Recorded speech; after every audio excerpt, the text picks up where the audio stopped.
Kiangazi kimekwenda muda mrefu sana kuliko ilivyotarajia. Kwa hiyo yale maeneo ambayo yalikuwa na hifadhi maji kidogo yamezidi kupungua maji. Kiangazi wote tunakiona, mvua ambazo kwa kawaida zingekuwa zimeingia mwanzoni wa mwezi Novemba, sasa tuna wiki ya 4 hatujaiona. Lakini la pili ni hili la vyanzo vya maji ya milimani. Kwa kawaida tunapata maji lita milioni 20 kwa siku kutoka kwenye vyanzo vya maji ya milimani. Leo imepimwa tunapata lita milioni 5.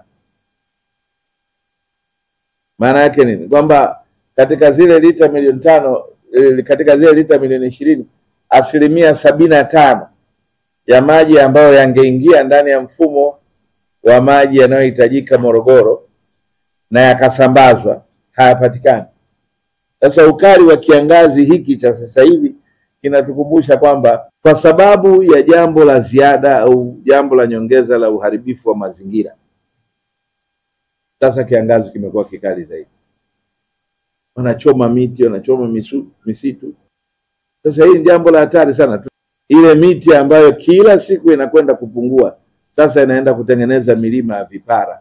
Milima ya vipara, moja, inapunguza mvua, lakini mbili, mvua yenyewe ikija inakuja na mafuriko. Kwenye udogo wa maji haya kila mtu apate. Tutatengeneza migao ya kuhakikisha kwamba kila mtu anapata kidogo kidogo, ambayo itawawezesha wananchi kupata maji hayo kwa masaa machache.